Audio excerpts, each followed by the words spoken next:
और एक विलक्षण नगरी इन राक्षसों से, इन दुष्ट मलेच्छों के हाथों, एक विलक्षण 800 मंदिरों की नगरी, जैन, शैव, बुद्धिस्ट और वैष्णव मंदिर जो थे वो काल के ग्रास बन के रह गए। जयद्रथ सिंह जी उसके पश्चात कैपिटल को चित्तौड़ शिफ्ट कर देते हैं। पृथ्वीराज चौहान जब अजमेर के शासक थे और दिल्ली तक उनका शासन था, तब मोहम्मद गौरी जब आता है तो पहला तराइन के युद्ध में वो पराजित होता है और भाग रहा होता है। तब सारे सामंत पृथ्वीराज चौहान को समझाते हैं कि आप इसका वध कर दें। बाय द वे, यही मोहम्मद गौरी 1178 में मूल राजा नायक की देवी जो उनकी मां थी, उनके नेतृत्व में गुजरात के सोलंकियों द्वारा पीटा जा चुका था, पराजित करके भेजा गया था। और उस वक्त उन्होंने पृथ्वीराज चौहान से सहायता मांगी थी। पृथ्वीराज चौहान ने मूल राजा की सहायता नहीं की थी। ये एक दुखद पहलू है। क्या होता है, आपस में राइवलरीज होती हैं राजाओं की।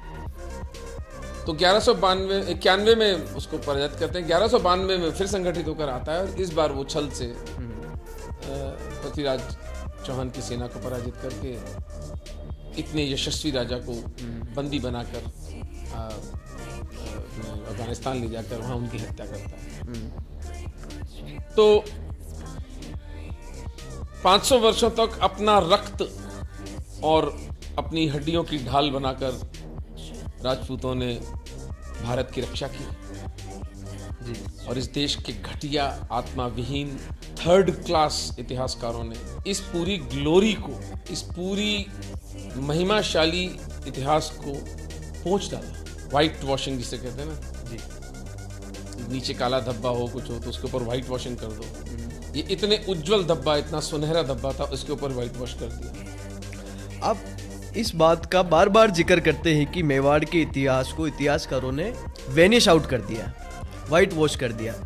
आप स्वयं एक इतिहासकार की श्रेणी में आते हैं।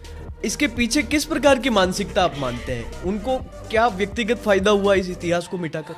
आप इसका मतलब वामपंथी जो इकोसिस्टम है उसको समझते नहीं हैं आप। चलिए इसको आधुनिक काल में मैं आपको समझाने की कोशिश करता हूँ कि इतिहास पर तो अपन पीछे चर्चा कर लेंगे। जॉर्ज सोरोस का नाम सुना है आप? जी। कौन है जॉर्ज सोरोस? जो राहुल गांधी के ऊपर आरोप लगते हैं अक्सर कि जॉर्ज सोरोस उनको फंड कर रहे हैं। ओके। तो उस आदमी ने अभी 2 वर्ष पहले $2 बिलियन का पारितोषिक रखा, जो नरेंद्र मोदी को भारत की सत्ता से हटा देगा। ओके। ये सार्वजनिक घोषणा की है उस आदमी ने। कोई ढके